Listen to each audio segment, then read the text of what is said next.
welcome everyone to Paranormal Talk. Kind of a weird title for tonight because I'll be talking about a couple things. I'm gonna send some invites out because we were running kind of late, so I didn't want stream or I should say Facebook is a little weird. They like to throw you off if you're not on time. I'm trying to make easy shit known that we're gonna die. I was gonna put one on, but it was running late. Maybe I'll get one later. But hope everybody's had a great week, great weekend. I just got back to New Orleans. I've been in Los Angeles for a week. I'm sorry, something just popped up inside my screen. Yes, yes, I know. Uh, yeah, but anyway, getting back to what we're talking about, I was in Los Angeles all week for the Writers of the Futures Awards. It was a very, very interesting place to be, I got to say. I had a lot of fun out there. It was a great place. And we're going to get a little bit into that in just a minute. Sorry, David. Well, you know what the hell, man? How did my phone get on? Sorry, guys. Be right back.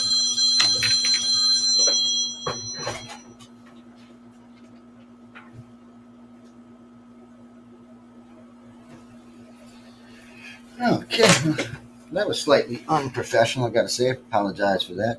I thought I had it turned off, but it didn't sound like it was going to quit ringing anytime soon. So I said I better go get it just to be on the safe side.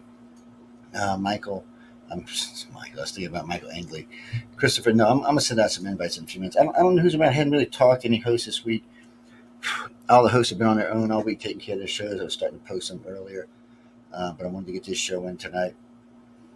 Mm, You can come. I mean, UFO Paranormal, so you can post on UFO Paranormal Radio site if you want to be there and post, or you can come in. And this show's been off for a couple of weeks. I want to get it back on and going too. So I hate when I leave shows off for a couple of weeks. It gets a little strange. So I hate that. Um, no, see, Messenger. Hold on, let me move this over. So Messenger here, YouTube here. But really, YouTube's easiest because I can just respond right down here, chat room. We hit the jab in the chat room, but see, and then I'll limit the response area but one time so everybody knows what you're saying. Man, it's better that way. Oh, yes. All right, hold on. Uh, It's weird being back, I gotta say. It's a different world out there.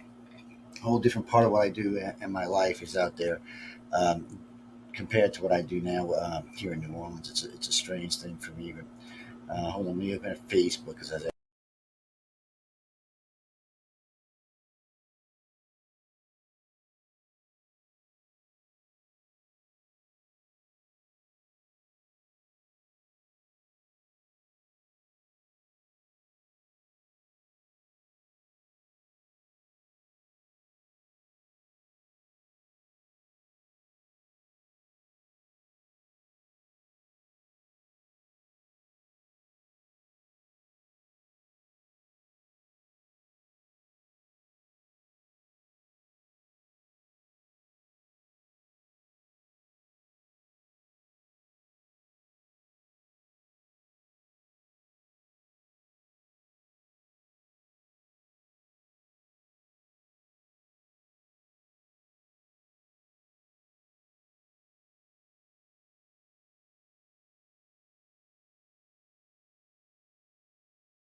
I really like the original Dune. I'm a big fan of the original Dune. Wait, what the hell? I hope we were recording all of that. But I'm a big fan of the original Dune. I've been a big fan of it. So, everybody there. I mean, everybody at this place was fabulous. I mean, everybody did a great job. Everybody was really wonderful. I had a great time talking to people. It seemed to be very laid back, even though it was very professional, but very laid back at the same time. Sorry, guys, still suffering from plane jet lag. Yeah, at least I got to say that too. So, the plane they put me on was straight through. It was a straight in, 3 hour, 20-minute flight to there the first time. Left early, got in early, which was nice. Um, left left Cali on time and got home on time, which was nice. Both flights were comfortable. The first flight wasn't too packed. The home flight was kind of packed, kind of irritating because all over the airport you got to wear your mask, and everywhere you got to be 6 feet apart, except on the airplane. What? Oh, because there's money involved now. You don't have to be 6 feet. Yeah, it kind of pissed me off a little bit. I mean, if you had to be 6 feet in line, let's be honest, you should be 6 feet on the airplane. So that'd be what, every third seat or something. Yeah, that's why I didn't want to do it. On a flight in, it was every other person, but on a flight back, it wasn't. Well, that's all the people trying to get escape Cali, man. See, nobody was hardly going here, but everybody was leaving. Let's get out of here. Let's get out of here. Um, you know what? Hold on. Yeah, I seen it. Hold on. Let me just open my messenger. No, it closed when I did this. Hold on. I seen whoever texted me on top. I can see it. Hold on. Do do do do do do. Yes, think sure I don't do this on live radio all the time. I get fired for sure. Oh wait, I gotta have to fire myself. All right, messenger's open. I still would rather y'all come over to the UFO paranormal site. But anyway, so they flew me out there. It's real comfortable. Had a nice flight. I had a great room. Had a nice suite. Nice suite on the eighth floor to Roosevelt. Very big suite. The freaking bathroom was as big as my house. No, I'm just teasing you, but it was a big ass bathroom.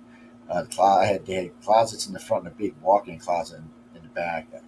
I gotta say, I felt very spoiled, very pampered. But man, trying to find booze in a town after midnight is like a quest. Yes, I found some judges, and we wanted to go drinking. We wrapped up. They had a busy day. I had a busy day, and we were sitting out by the pool talking. And I got a drink, and they got a drink, and we were talking. We went back to the bar, and they're closed. We're like, what? Oh yeah, sir. No, we don't close. No booze after 12. I'm like, what do you mean no booze after 12?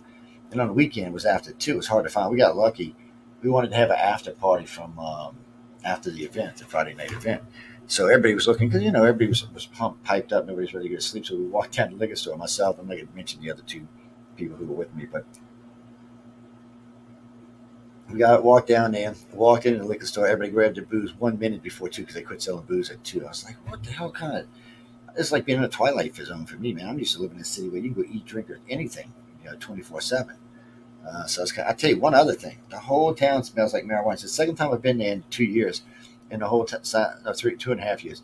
The whole town smells like marijuana. Yeah, just before COVID hit, I was out there filming for Prometheus for Ancient Aliens. Yes, it was weird. The whole thing was weird. No, the judges were great. I didn't get to meet all the judges. A couple didn't come, and a couple were just really, really busy. I couldn't get around them, but most of them were very open to talking. I made friends with quite a few. I met all of the. I talked to 85% of all the winners, but I'm scheduling more interviews. So these first interviews I did were short and sweet, 10, 15 minutes, and I may play some as we're going along. But it was interesting to hear the different responses, and some had formal education, some didn't. And I was asking what they thought, how much of a difference it would make to have a formal education versus a not a formal education for this kind of stuff. And remember, there was both artist winners and writers. So we had these illustrators, and I had met Tom Wood and DeSantos, who are both fairly famous illustrators, do quite a lot of work around, and they're really good. So, and they were giving classes while I was there. We got to meet, we hung out for a while, but very nice guys, very approachable. Very nice. I enjoyed the company, both of them. So I had a good time. But anyway, how you mean? What do you mean? No, okay. So I flew in Tuesday. The event started Monday. Actually, I think it started Sunday. But anyway, I flew in Tuesday. I got on a plane, hopped out, flew down to Los Angeles Tuesday. I got there, um, caught a late night snack, caught a late evening snack, got around, got to talking to some people, got to meet some people. And then Wednesday, I started scheduling interviews. I didn't really start doing them on Thursday. I did them Thursday, Friday. I did a bunch Thursday. I did a couple Friday, and then a bunch Saturday. And Wednesday, I kind of forgot what happened. I got caught up in a couple of classes. I started watching these couple of classes then when I was actually enjoying the classes. But anyway, that's how I got a bunch of my illustrators right after the class. I just walked up to the front of the class and could I have the floor for a second. And I said this, and this, and this. And they say, oh, okay. And then I think I took 10 of them up to the room with me. And we did those interviews. Yeah, they're short and sweet, 10, 15 minutes. It was just more for prosperity to know who these kids are if they hit it big 20, 30, 40, 50 years from now. Because a lot of the people who come out of these winners from Writers of the Future do hit it big and become authors, worldwide authors. I mean, a couple of them there had over 200 books. A lot of them had 50, 60 books. It's very interesting to hear these guys talk about each other. Um, and I would laugh. They were telling me about being great authors. And I was like, yeah, I couldn't write anything. Oh, the illustrators I had the most fun with. He said, well, anybody can draw. I said, yeah, I can draw. I said, when I draw a stick man, if it's a man, then have no hair. If it's a girl, it has some hair. And they were like, I was just, they were like, really? I said, yeah, man, some people got talent and some people don't. I'm one of them ones that unfortunately don't have that kind of talent. It's, I can't help it. No, like my wife's kids, they can all draw. I'm telling you, I can't draw anything. My son can write, but I can't. It's just not anybody who has to read my text when I'm texting the hell out of them. They're like, Joe, what did you just say? Speak them English, not Joey Joe's. Yeah, so it's not my forte, but I enjoy a lot of these authors. I like a lot of the stories they write. Carly, sorry, I always tell them to send me audiobooks because I don't really have time to read anymore. No, like right now, just this is my life for the next 15 or 20 weeks. So I got all these interviews that I took. They had to be cleaned up and posted to the web and then to YouTube because they're video. They're actually not, they're MP4s. So I got to do all that. So I go to work. We're putting an eightplex together right now, and we got a bunch of other work besides that on the side. So we got to have all of that going on. So when I get home, 5, 6 o'clock, first thing I do is I got to start the shows and get them going. And then for any shows I'm doing, I got to get cleaned up and look like a human being so I can go on the air and do those shows. Yeah, it's gonna be busy for me. And we're gonna start giving regular updates on how we think this FM project's gonna go. We really are. We're trying to get what is it? On to hold on, Florida, Georgia, Alabama, Mississippi, Louisiana, Texas, Oklahoma, Arkansas, both the Virginias, Baltimore, D.C., and whatever else is over there. North Carolina, South Carolina. So all of that should be incorporated. That's what we're trying to do. So big aspirations. We'll see how it goes. If we can do it, it'll give a because we're trying to get. We have a huge overseas audience. We got a pretty good American audience, but we're trying to get it isolated in certain states because people who live in those states or in those states who are trying to get something out or want to get something out locally, they'll be able to do it. Mm-hmm. Besides, it's better for advertisement anyway. It works better for advertisement anyway. What do you mean? Oh no. Okay, so it's the L. Ron Hubbard Awards. L. Ron Hubbard Awards. He sponsors. He set up a grant.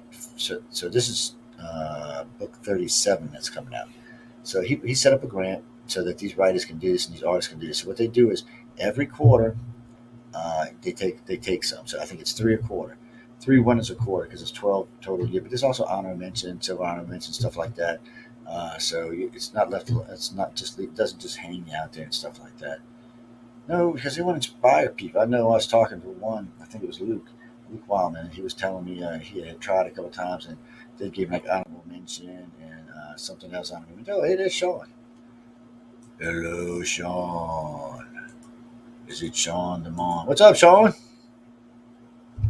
Can you hear me, Sean? Can you hear Yeah, me? I hear you, buddy. All right, I wasn't sure. You was kind of looking weird. How you been, man? You made it all week without me? Yeah, I did. I did. How about Yeah. man? How I saw how y'all dressed up pretty nice here, dude. Oh yeah, but I was looking spiffy. I was gonna look spiffy. Yeah. Yeah. I was. I just downloaded everybody's archives a little while ago, so I can start posting them over the next day or two. So y'all should see them go up. So you're gonna probably see just like Chase and Price. Gonna probably see two shows tomorrow. You might get lucky. And you might go up tonight, but yeah, either tonight or tomorrow they're gonna go up. So you'll probably see some. So y'all have two shows right up each against each other. So we'll see how that does. Yeah. Yeah, I had a good time down there. I mean, these people at Galaxy Press and Author Services took so much care of me. I was like, man, I felt like a god out there. I was like, don't get me wrong. I mean, they really did. They took good care of me. And from the time I got off the plane to like the time I got back on the plane, Right. it was just great. And then when I got there, it's like, we love you. And not just me, they love the whole station. They're just happy with the station, what we've been doing for them and stuff like that. Because, it's not just me that gets them the big numbers by having all these hosts. We have all these numbers on them. Right. It opens it up for them to have a chance to, get better numbers. And they did well. I got to say, it was a great event. What was dinner? Dinner was big salmon with some type of cream filet mignon, some carrots and asparagus. It's pretty good. It's pretty good. That's cool. And some kind of weird, creamy chocolate, whatever the dessert was. It was really good. I have no idea what the hell it was, but it was good. I was like, man, this shit is good. But it's funny. I was there 5 days. 4 of the days I didn't eat dinner. I just forgot. Right. But I made sure every morning I got up and got a monster breakfast. So like first day I got like French toast. Next day I got pancakes and I got steak and eggs. And I said, yeah, good breakfast. And then last day I forgot to eat breakfast or dinner until I got home. We ordered a pizza like midnight, 1 o'clock in the morning. But I mean, these people were great. They took me around. Oh, it's funny now. I was there, so I was sitting out there. That's what it was. It was Wednesday. I was sitting up there in the academy room, listening to them talking. I looked out the window, and they said they had a red and yellow sports car down there for rent for $108 for 4 hours. I'm like, what the hell is this? I walked down. It's a Maserati, and the guy said, "Here's my license.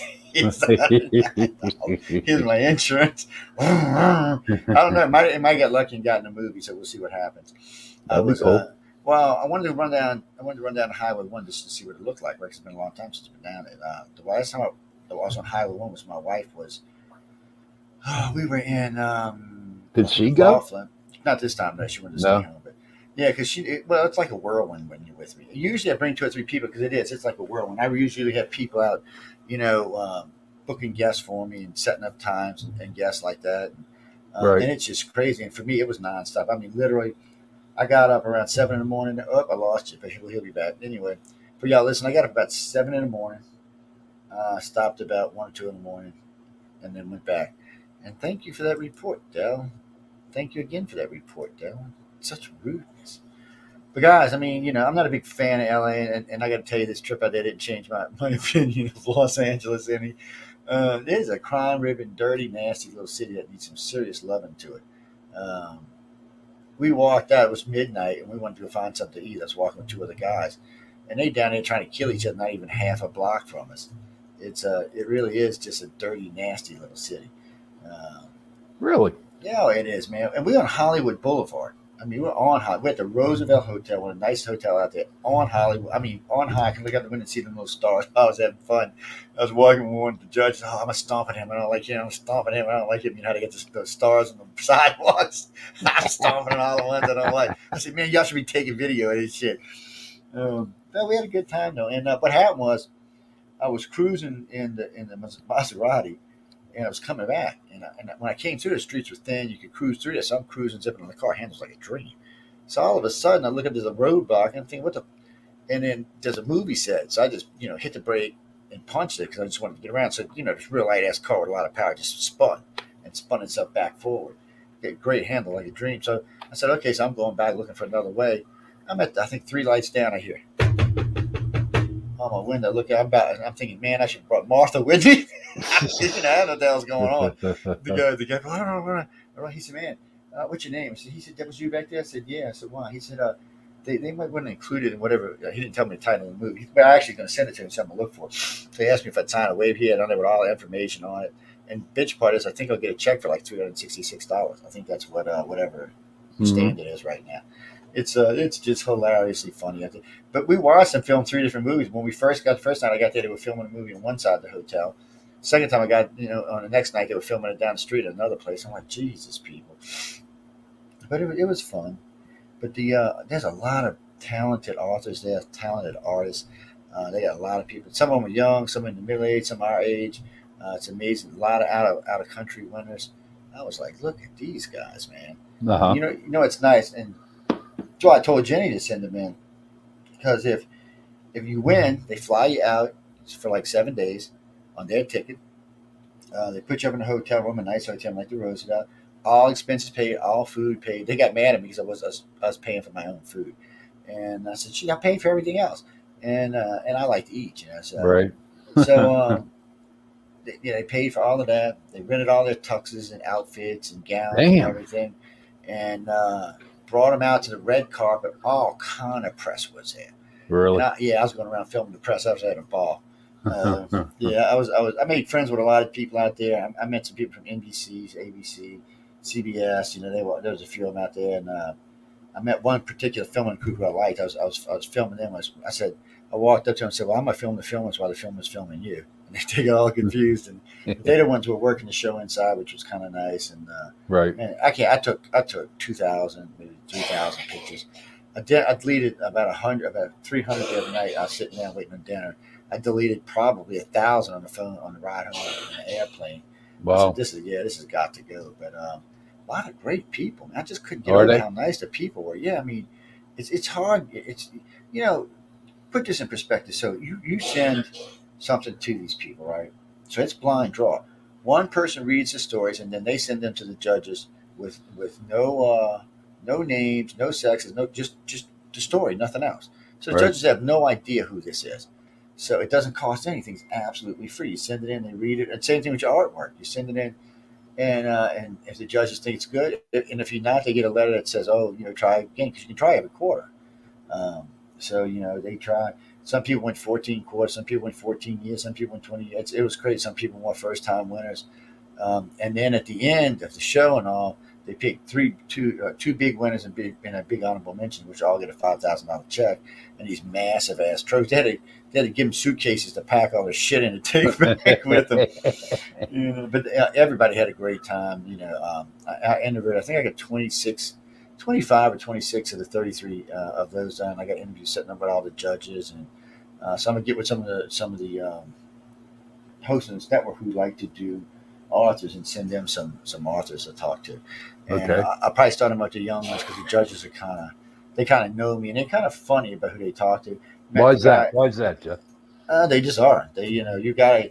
It's one of the things you got to know somebody to get to meet them. And see, I was brought in as different. I was brought in as a friend of John's who runs press for his show and gets a show and it took his show from I'm easily 300 or 400 up to 1 million a week. So yeah, they like me. They're like, oh yeah, and then they've seen a big increase in people joining their class they got an online class for free they give you, so you can help learn how to write and draw better. It's fabulous. I got some of the best teachers in the world. I got some very serious judges. I mean, these people got like Dune. The guy who just rewrote Dune was there. The guy who wrote Ender Game was there. The guy who took over for Johnny Depp and Jump Street 21 was there. Wow. And it was just some serious people, and these people come take their own time to come see you. I mean, they pay them to bring them down there and all, feed them and everything, but they're coming down to teach these kids, all these winners how to be excellent writers. Right. So this gives them such a big jump on their careers. It amazes me. I was stunned by it, that they would actually do all this, the way and it's just free. It still floors me that it's blind judged and it's free. Because I gave John Goodwin a shit hard time for like a year. I said, "John, it's not free." I said, "How much I got to pay the judge to get him to read my story?" "Oh, it's not like that." "Oh yeah, and how much? What's the hidden entry fee?" "It's no hidden entry fee." "Oh, when I win, what I got to give you all the cover?" I gave him all kind of crap. Now I've been there. I mean, he convinced me a long time ago that it was true, but I've been there now, so I know all the courses are free. Hmm. The whole work they work the shit out of these guys. They get about 4 hours of sleep. These work groups are intense, and for the artists they're intense. For the writers they're intense. They're big, big, big names like Dean. He's got 240 novels to his credit. Wow. Todd's got 64 novels. These guys know how to write, and they're making money, and they're telling them how to do it. And then a couple of times we talked about money, and then they had me in there talking about how to deal with social media and press. They were cracking up when I was talking to them. I was like, "Look, don't get in an argument with a host." I said, "If you get in an argument with somebody like him, I'm going to eat you for lunch. You better watch Yep. what you're doing." Yep. Um, so it's I want them to understand. I gave them a lot of good pointers on how do you deal with this, what you should be doing, how it should be handled, and they were like, "Well," I gave them a big rundown on social media. But the first thing they were asking me was, "What?" And then I cheated for them. I said, "Look, I'm tell you how to cheat." I said, "When you get invited to a radio show, when you call in to get on one, send them 20 or 25 questions." I said, "But before you send the questions, write down the answers." So that way they're asking you questions, you're just going to answer them. I said, you're going to look so much smoother. It's going to come out so much cleaner. I said, and every time you send them to a host, mix and match and change them around so that every interview don't sound like every other interview. I said, that's a safe way. And I said, if a host invites you on and starts tearing you up for something, just hang it, just before you hang up from him, say, well, I'm leaving now. You don't have permission to use my audio, and click. Like, Well, really? I said, click. I said, if you're on a stage, you do it. I said, you turn your ass around. And said, as you're walking off the stage, say, you do not have the permission to use my image, and keep on walking. And it just pisses people off. And right, unless you sign a waiver, there's nothing. If you sign a waiver, you're screwed. But right. that's why I'll never sign a waiver before a show. Oh, okay. I'm not anything interesting for our station. I mean, did you get? Oh, yeah. So, Yeah. so not too much I can talk about because a lot of this is secret for now. Well, we're going to have a meeting in a couple of weeks, and y'all get to hear about it at the meeting. But I can tell you this. Talked to a few people about, well, I was out there telling them, I met some big names with a lot of money. I was hanging out with some serious millionaires. And I may have some 6 zeros, but I ain't got no 7 zeros. And and we were talking about the future of the FM and how we're looking for investors. So 4 or 5 gave me the phone number and said, when just start sending me updates on it, and I'll see what we can do. So see what happens. Right now, I'm gonna spend a day a week for the next 6 weeks getting it all together. So I wasn't even planning on submitting anything until January. So a couple of guys want to help me with grants. So we're gonna see. It looks like now we have a better chance because at first it was looking like I might have to go backwards a little bit and start with like a 2-state server, but it's looking like now we might be able to do the whole state because this is what we're looking at. We're looking at Florida, Georgia, Alabama, Mississippi, Louisiana, Texas, Oklahoma, Arkansas, both Virginias, Baltimore, D.C., and North and South Carolina. And I think there's somebody else in there, but that's a lot of states to cover. Okay. So, My question to you is, right? uh, We're not far from Baltimore. I was yeah, see, wondering. and that's what we were talking about. That if can we switch it up to hit Pittsburgh and to hit New York because it's not really that much difference as a crow flies. So another guy gets hold of me, a guy who get this shit. So one of the guys who's working press there sets up towers for radio. For used to set up radio towers for another company. Now he's working in the media. And we got to talking. He said, "Well, Joe, you can cheat." He said, because we're talking about Mississippi and Louisiana, how flat it is. He said, "Well, go up to like in the middle of Mississippi and Alabama where it gets hilly. So for every elevation we can go up by land, we can come down on the towers. So there's some places here that are 70, 80, 100 feet above sea level. So if you put a 50-foot antenna up there, that's a 150-foot reach. So we can get most of those states pretty easy. The hard part when we get up by you is it gets hillier and more mountainous. So we might have to put up like a booster station or find somebody to help invest us into a booster station. Because New York, from Baltimore, New York's kind of flat, but when you head back the other way, you get kind of a little hilly up in there. Yeah, the Pennsylvania, they have Yeah. all hills, dude.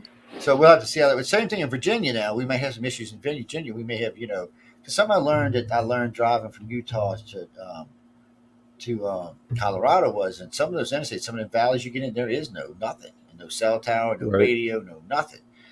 Even FM can't get in there, which is just amazing to be honest with you. But Hmm. we had a lot of fun. And you got to remember, these are sci-fi writers. These are guys that are going to help us down the line with that Yeah. stuff.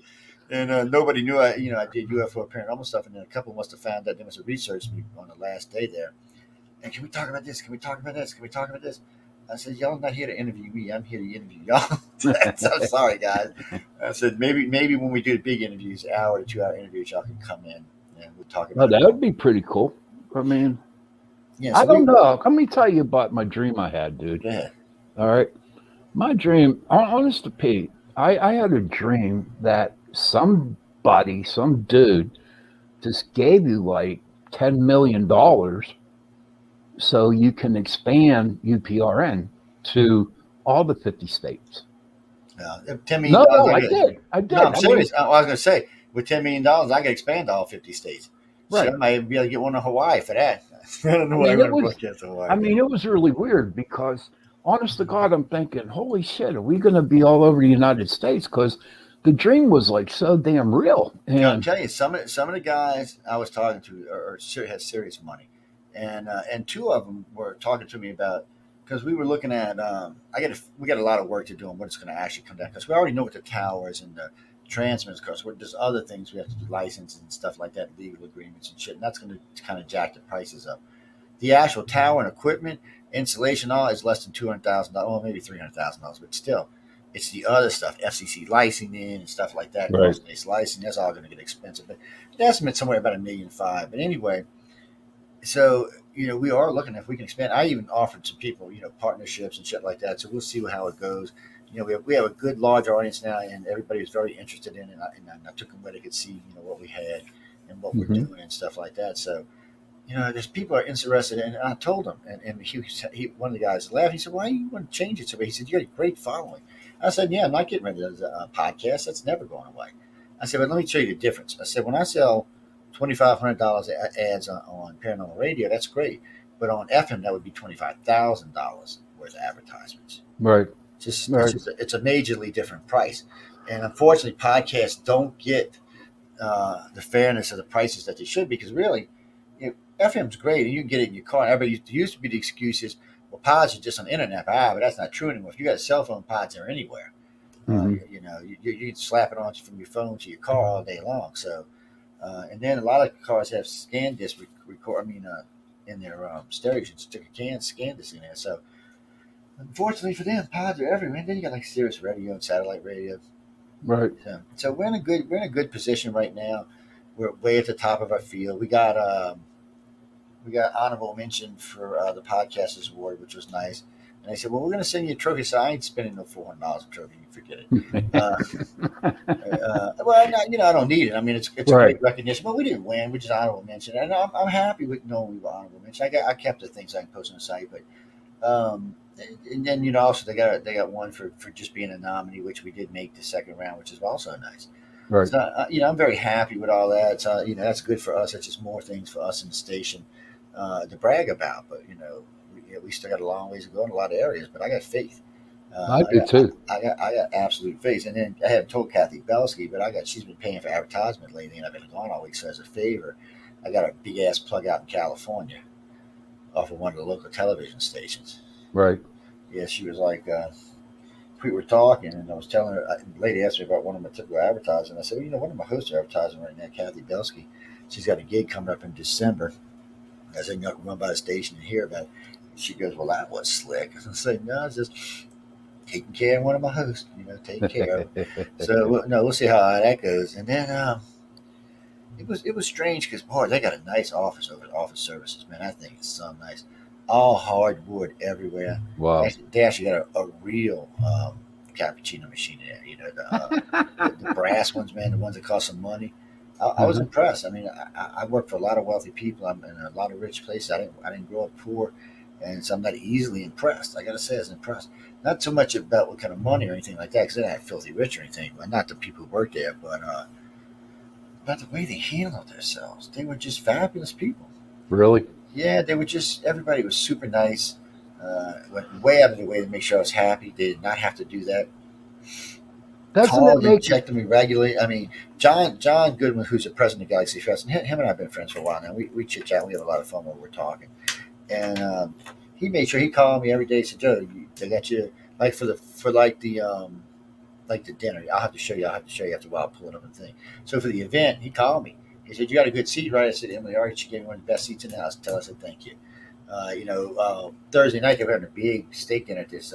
It was just for some of the judges and myself, and it's a high dollar steakhouse. Probably $200 steak, which I've eaten many of them there. Great steaks, but that's raisins or something. He calls me and said 6 o'clock. Don't forget, come on, wait yet. We're waiting on order. I said I can't come down. I got actually 10 people in one being interviewed right now. He's like, you're shitting. I'm like, no. I said, and I hate to miss a good dinner. And the bad part was by the time we got through the interviews, it was midnight, 1 o'clock. There was no food. wow. But earlier that day, I did remember I had bought a chicken salad sandwich and I ate half and I threw the other half in the refrigerator. So I said, I'll just eat that and we'll survive. But I mean, Wow. they made sure everything was right if I needed anything. And then the last day, they took me on a grand tour of the service place, the Office of Services. The place is beautiful, great place. I wanted to hang out more and just hang out and chat. I had some more questions for them, but I was giving a lecture on the media, and Hmm. so I had to get back. But still, it was great. And all the I don't want to call them all the youngins because some of them weren't that young, but all of the winners really were happy, had their stuff together, and they're slick. So I couldn't figure out why there was so much camaraderie amongst the winners, right? I was like, well, usually it's competition. Everybody's kind of, Right. I'm going to win, you're going to win. But no, there's a lot of camaraderie amongst them. And it has a lot to do with the way they treated the services, but they make them bunk together, two in each room. Oh. And so they start to become friends and work it out, you know, and then of course after party that we threw in my room, it was we learned quite a lot about them, because they had a few Wow. drinks and they opened up and they talked. There was about 15 people in that room that night, Hmm. and and it was great because everybody who attended had their vaccination shots, so there wasn't all that much of worry. And but they flew their families out there, Wow. and I was like, wow, that's nice, man. Now, were there any podcasts? You know how me, Jenny, Trish, and Jason, right? Say like we won. Would they send all four of us out or just Jenny? If the whole group, well, if a podcast group, well, no, they send everybody, whoever's involved in it. Really? Oh, Yeah, wow. that's how it works. Yeah, I mean, so it just depends. Now, I noticed that PCP, the way they do it, they just do it online. So all they got to do is send you your trophy. So you watch it online to see who wins, and then they send you trophies out, Hmm. and that's how they do it. And there are some other groups, but that's because of COVID. Nobody's wanting to get in groups and stuff like that. Right. But I don't know, man. the alarm's Whoa, going there off. she What? is. There she is. My roosters. I got a rooster. Y'all hear my rooster in there? I got a rooster Oh now. my God. It's a rooster, peep. It's not a dog. It's a rooster. It's I a know it sounds like a dog. It's a rooster. rooster. Or actually, it's a hen because it's female. So it's The noisy one there. Tasmanian devil is what Oh, she she was is, a dude. terror, man. I got home yesterday. It was like I call her fast as F sometimes because she was through the house, up and down me, and my son and his girlfriend was with him. She'd running over there, knocking them down. I mean, the dog weighs all like 21 ounces or something. Really? And she's like flying through the house. And baby girl, who's about 8 or 9, 10 pounds, she's flying through. And then she stopped. She's like, well, Daddy's going to love me. This is where I'm going to stay. And she was happy. But they were happy to see me. Hmm. One said the older one was giving her shit when I left, whining at the door and stuff. Like, where the hell's Daddy at? I can't sleep without Daddy, because she sleeps right up on top of me, the little witch. Right. I woke up this morning. One underneath the side, one in between my legs. I'm like, get the hell out of here! No wonder I can't turn over in the middle of the night. You're new, but I'm glad. I had a good time, but I was glad to be home. Are you? Yeah. Yeah, Cali's nice and all, and it's fine to visit. But I don't want to live out there. And don't get me wrong, Highway 1 is gorgeous. If I had the time and money, I would just start at the bottom down in San Diego, drive Highway 1 all the way to the top. I got offered to come to a speaking engagement in Eureka, California. And it was weird because I was just talking about Eureka a couple of days earlier to somebody else about something else. And I'll go. I got a call from this club out there. They said we're bringing on 50 guests, and so we already got an audience of about 1,000 people. She said that's why we can pay to have you out. He said we'll fly you out business class because I tell people now when people ask me to speak, I tell them business class. I don't want to fly coach or Right. economy. I don't mind because I just don't like three people because I can't get comfortable. Right. Right. Right. Right. Like flying home yesterday, flying out, it was just, but anyway, I'm scared I'm going to fall asleep, knock somebody out or something, start a fight on the airplane by accident or some shit. Right. I won't do that. So, and usually when Linda and I fly, we don't even, so we'll fly business, but we'll fly in the plane. We've learned from flying enough that we fly at planes that only have two sides. Okay. So there's only two seats on each side, so you're more comfortable, and they're usually built a little better. Now, Spirit is this the first time I flew Spirit Airlines. I had a good experience. I've heard some other people had bad ones, but it was a good plane, ran nice, with no problems. Everything sounded good. Everybody, the pilots were good. Here's Joe. This is typical Joe. So I'm walking down ramps going home, getting a plane. Blah, da, da, da, Joe. So I see the pilot there texting. I said, dude, no texting and driving. No, Ah. no, he looked at us. I mean it. No texting. She starts busting out. So when we're leaving, him and the other pilot, the co-pilot comes out. I said, "Was there any texting and driving? It don't make me have to report you to." They lost it. Lost it. They're like, "Oh shit!" I said, "But man, they had a great land. One of the best landings I had in an airplane. They Were the come in. stewardess cool? Yeah, stewardess. As a matter of fact, I asked one of them her name so I could remember when I do my Google review to put her name in it because they were fabulous. And then she comes by. I hope there's probably nobody listening from there. So I get a Coke because I've been dying of thirst. I hate water. I've been drinking a lot of it actually. And so she goes, "Damn." I said, "I want some. I want some extra." She went, "Oh, some Jack?" No, I said, "I don't want no liquor. I want some. I want some." So I said, "Wait, I want some of the peanuts she's got." So she looks around, hands me a bag of peanuts. That's on me, baby. I said, don't get me wrong. Coke's like $4 in this thing, so it's not like Right. we're getting anything cheap, but it was hilariously funny. Hmm. Everybody in the plane was really nice. It was coming and going. Everybody was nice. But if I do fly Spirit again, I will make sure there's a Spirit doesn't really have a business in first class. All they've got is four seats in the front that are two seats each, and that's Okay. it. So I'll remember that for future flight. If I'm going to fly Spirit, I'll remember that because I want to be comfortable. I don't have to worry about knocking somebody out. And it was just me and Linda. We could switch if I want to look out the window and stuff. I like sitting at the aisle, but because I can stretch my feet out, Right. or if I can, I'll get an exit seat. Exit seats are great because they're double the width, man. Because you got people anyhow. Get all comfy. Yeah, you can tell I've flown a few times over the years, but Do they uh, assign these seats? I hear they don't assign seats no more. They just it's first come first serve. Is that right? it depends. Depends what class you're flying. Hmm. See, so what they do is there's first class, business class, coach, and economy. So a lot of times in economy, it's not. See, my seats were assigned. I had 14C coming and going. Same Hmm. seat on both ways. On a 767 is what we were flying on. And not the safest plane around. I hate stupid me. I hate when I do this to myself. Anytime I fly a plane, I'll look its flight record up. So they didn't have any crashes like falling out of the sky, but they had like five on the runway. I was like, whoa, what's going on? But they weren't all with Spirit. I was like, wait a minute now. I'm not going to get on this big ugly ass plane. Five crashes, man. But most of them were like they were running into each other on the runway. I'm like, come on, why don't I hear about these on the news more often? Right. It's just stupid shit. You're like, come on, what kind of crack is it? Brent, no, we're going to talk about scary stories in a few minutes. We're just rounding up on this trip to. Oh, what do you mean? No, the Roosevelt. That's what I said. Roosevelt on Hollywood Boulevard. Yep. Oh yeah, I'll show you. I shot some pictures of Hollywood and I shot some other pictures. I think I might take a picture of the Maserati. I'm not sure if I did or didn't. A little tiny ass thing, man. Two seater. That bitch got. It's got as much engine as my car does size, man. That thing is just a beast. Really? Yeah, and then wait, you got to bring it back whatever the gas was. So where I left at Hollywood, gas was 477. When I hit it's not Santa Monica, but when I hit Highway One, I was cruising out with 727. Oh, really? Yeah, Holy crap! I was like, whoop! I ain't never come back out. Dude, I got about it because this was gonna. I was gonna rent a car for the whole week because I like to go exploring.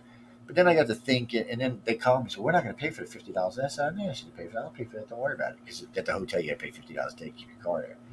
And then first day out, I don't know what happened. My cord from a big laptop must have fell out somewhere. Maybe when I was taking something out on the airplane, but or maybe I forgot. I haven't looked. It might be in the house. So I had to go buy a new laptop. I didn't need a big nasty one. I needed $300-400. I said, "Why not spend $400 a damn laptop?" And just to put it in perspective, a White Russian is $19 Hmm. just for Wow. one drink. I ate steak and eggs. With steak and eggs and coffee, it was $41. Really? Yeah, buddy. A Ooh, hamburger was $26. I'll be damned. I'm not going out there. I'm hell. No. I That's know it's bullshit. it's stupid now, and that's what's so funny. So Joni caught me. We were having breakfast, and I gave him a credit card. She said, "What are you doing? It's to your room." I said, "Baby," I said, "Y'all have been treating me excellent. You don't have to feed me." Right. Besides that, putting it on the room just means I'm going to eat more. So I just said no. It's I probably spent $250 on food there, Holy and crap. I didn't eat that much. That's what I'm saying. I didn't eat that much. Oh, and there's another little thing you got to watch. Let me warn everybody who's listening to the show. So, a lot of these places they serve hamburgers, but it's sirloin or turkey burgers. If you don't distinguish, they give you the turkey burger. So, first time eating this burger, I'm like, this shit is dry. What the hell is this? I said, dude, this hamburger is horrible. Can you make me another? Oh, you ordered that. I said, man, what is it? He said, well, it's turkey. I said, I never ordered. I almost kicked his ass. I said, what? I said, look at me. I said, stop, dude. Look at me. Do I look like I want a turkey burger? Do I look like I'm a vegetarian of any sort? I said, I'm from New Orleans. Get me a real hamburger. I said, why are you thinking about this? I happen to be here because I'm pressed for United Public Radio. So don't piss me off again. And I said, well, because I had a card go missing there. I don't know what happened with the damn thing, but anyway, I canceled and I ordered a new one. But still, they said, oh, they had malt liquors. Make a malt, pour some liquor in it. Hmm. Or actually, they do it that way. They put the liquor in, put the malt in it, and whipped it all together. There used to be a place in the French Quarter that they'd make ice cream drinks.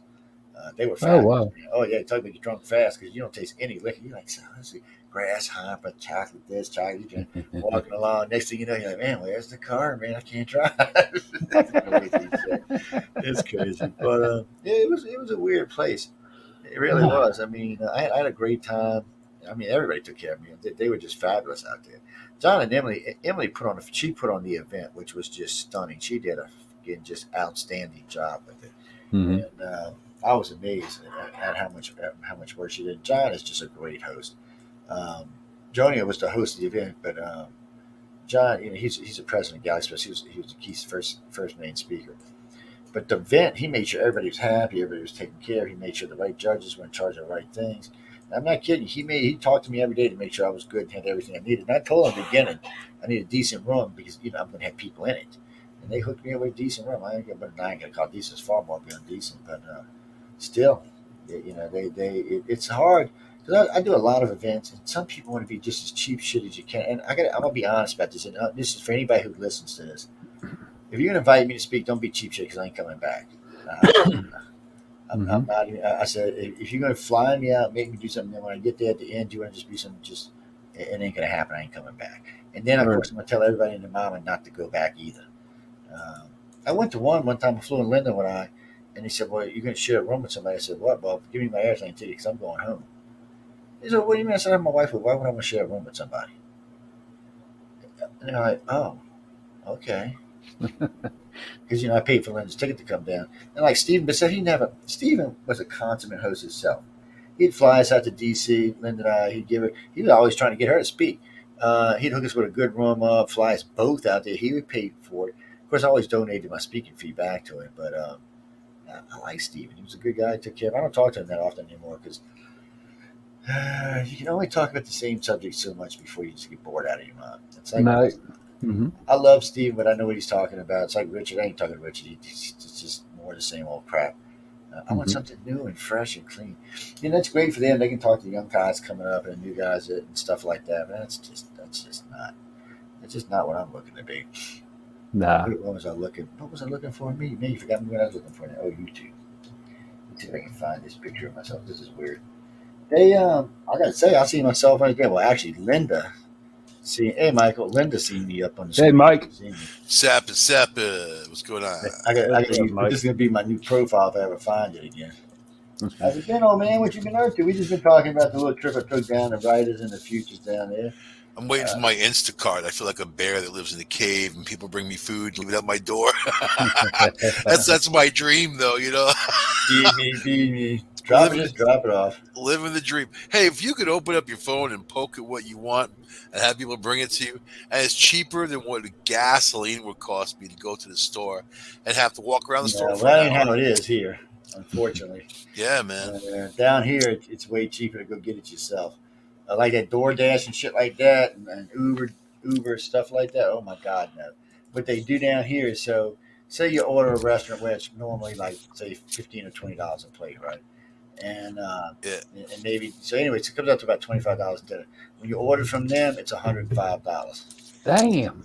Yeah, they just So, charge like you. with Instacart, it's a local supermarket that I'm ordering from, and the prices are the same. I mean, if I went into the store, fairly the same anyway. But what the deal is, you sign up for the year. It's like $100 for the year, and then it costs you like $5 or $6 an order plus the tip. So if it's going to cost me 15, $16, I tip the people $10 that goes in their pockets, right? I mean, but man, it saves time, and I don't want to walk around COVID supermarket central. Well, Mike, let me ask you this question. The stuff that you ordered, did you get it all the time? Oh yeah. Did you So really? yeah. So I mean, I can actually Michael. talk to the person shopping. She's shopping right now, so I can like add things if I want to take things out. It's Okay. real cool. All right. Because I work at a I like grocery it. store. I work at one, and our people who do the Instacart, they have problems and they get frustrated and stuff like that, and they're not good shoppers. So Well, the only thing, like a lot of things, I don't mind, but a lot of things I worry about. Are they going to pick out the freshest fruit? Are they going to pick out the freshest yeah, thing? Yeah, it's like when we order wood or lumber and shit. Like always, like 20% of the shit we would never took. We'd just thrown into another pile. So I worry about that kind of shit because I'm spending good money. I want what I want. But now, if you order from a good restaurant, oh my God, you might as well. You better Oh hope you yeah, go into Fort restaurants. Knox, man. My, Jeez, yeah. my average order is like $100, and that's not bad. To me, getting my Jeep with the Hemi and go that 30 minutes to the supermarket, that would be about 3 or 4 gallons of gas, man. That $4 a gallon. That goes pretty fast. Pretty fast. It don't take long, that's for sure. So Mm.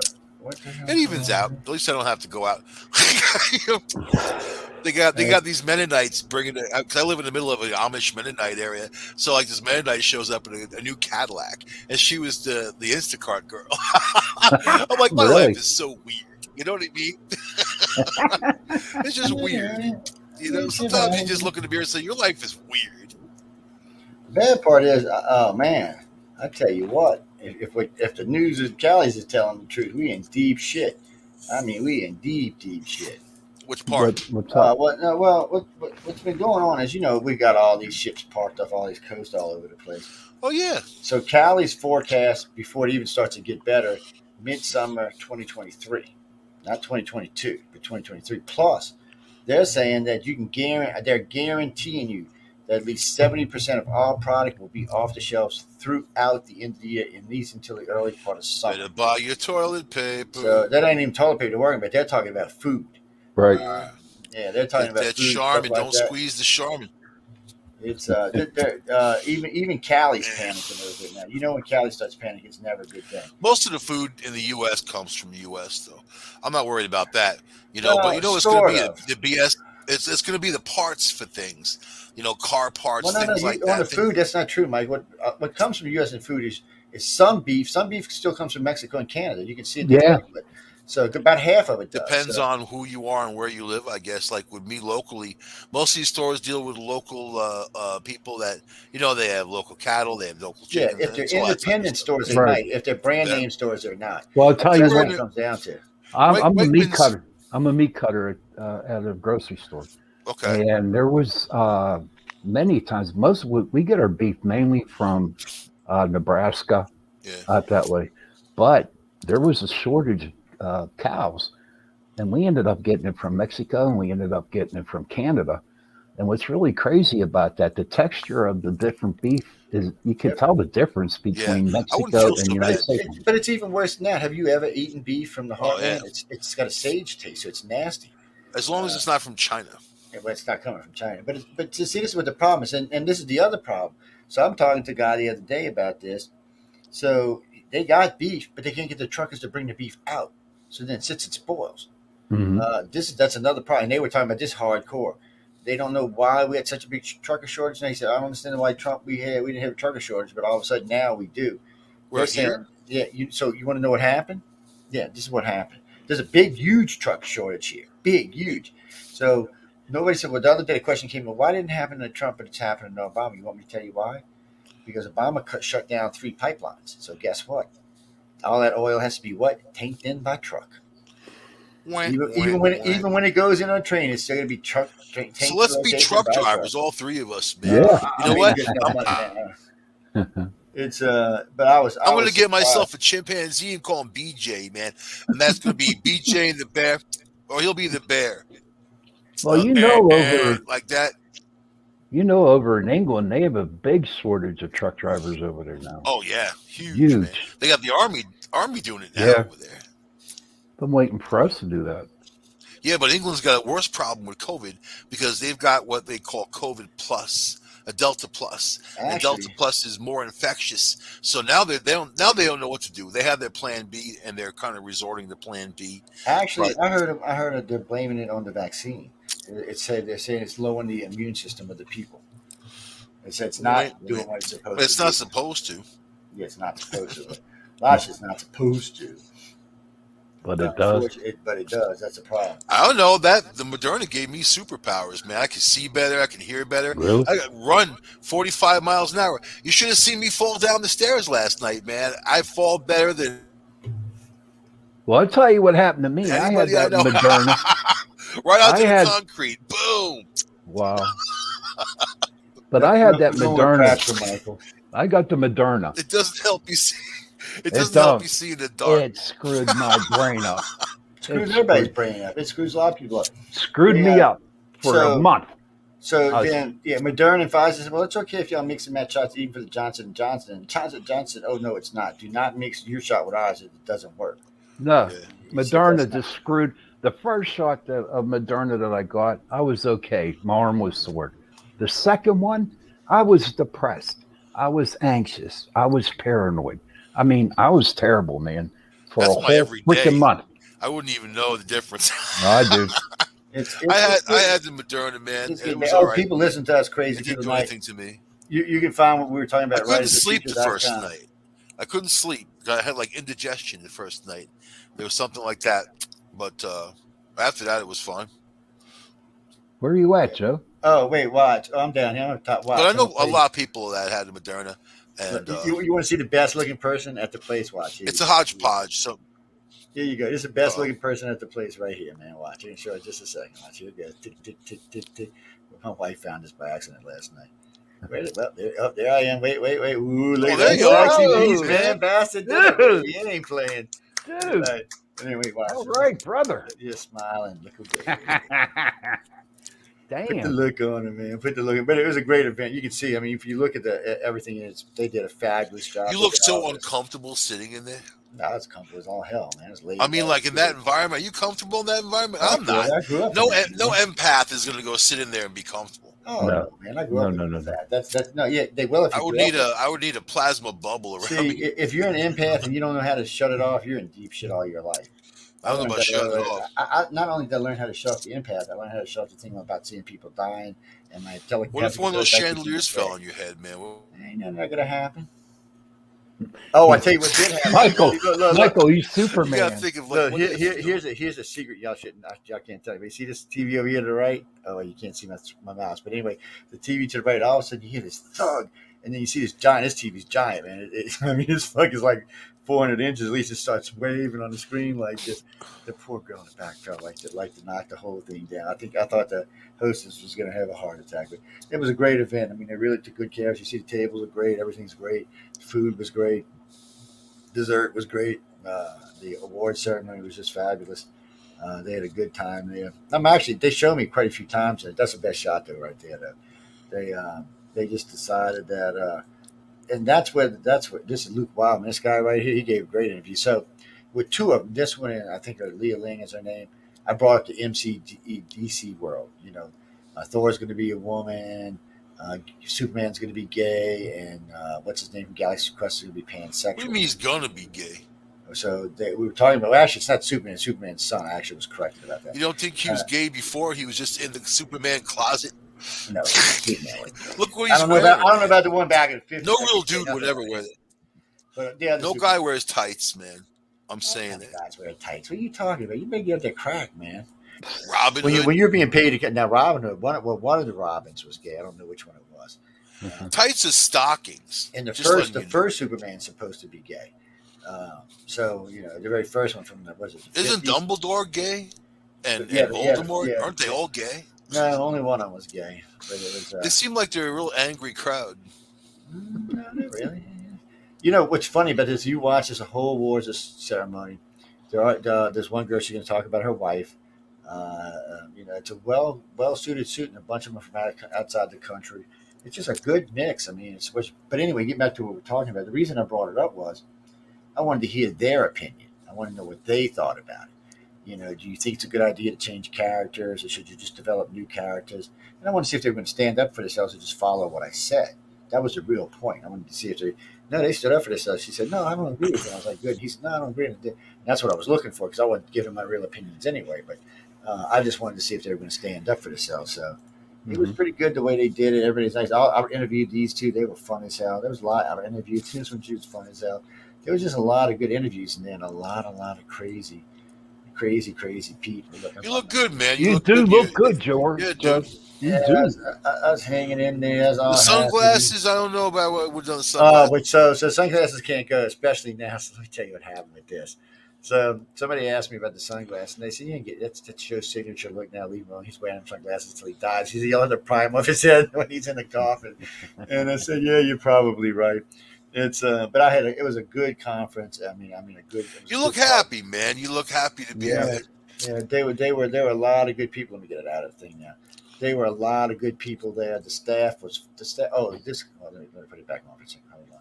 Now this guy right here. This He's girl shopping with my garlic dill pickles. the guy. Let's see, the lady behind me, the guy to the right of her. That's her husband. He's extremely famous. He's a fantastic artist. lady with the blonde with the curl on it, she's the one who took care of all kinds of stuff. She made me feel at home. But yeah, all of these other people sitting around me are judges. I'm the only non-judge there. All the rest of them, we had fancy cufflinks, baby. But you shine. Yeah. Were they yours or did Yeah, they they were mine. give No, you? that suit, that tux is mine. I bought mine. That's my own tux. I don't want to get one in rentals, especially with COVID. Ooh, shit, I didn't even think about that, man. That's just thing is just one of those things. Anyway, I can get out of there now. I got to cut that picture somewhere along the line so I can use it as a profile somewhere. But I had a great time, and everybody who seen me post online outside of when I was posting how I was dressed, people are like, "Man, you just look good. You feel Man, you had the girls googling over you, boy. yeah, man. That's why sharp dressed man, girls like a man. That's what's funny. One of the one of the authors, she went by. She said, oh yeah. She said, man, I prefer a man in a suit or a tux. I said, well, you just got 3 brownie points. You moved up the interview level. I said, but it was funny because John was in a suit. I was in a suit. I wasn't in a suit every day. First 2 days, I was just in jeans, like a shirt like this, and a vest. And then the other 3 days, I was in suits, two suits and a tux. And but John was in a suit all day, so I thought I'd dress up because he was. And then a couple of people dressed up nice, and most of them were just running around in jeans and t-shirts. And the people who won, they were being nonstop in classes all day, having to do this, having to do that. They do shit like here's something you got to write or draw in 24 hours. That's all the time you got.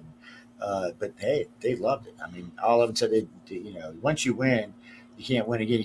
Like if you're an author, you can do an illustrator. See, I'm special. See, everybody with these glasses. Like you can't see. They all got water. I got special drinks. And I'm in one of the best tables in the place. You couldn't have got a better table where it was. What kind of food was it, man? What you had? They had a nice piece of salmon with a little white cream on it. They had a nice piece of filet mignon, some asparagus, some carrots. Beautiful dessert afterwards. I mean, they took care of it. Now I got a little piece of filet they gave me. It was like I looked at the girl like, "What is that?" I mean, one bite. But now Joni, which is this lady right here, she got a nice piece. I said, "Johnny, I'm gonna steal your filet." She's like, "Oh, that's my filet." she had a nice chunk like this. I'm like, God damn it!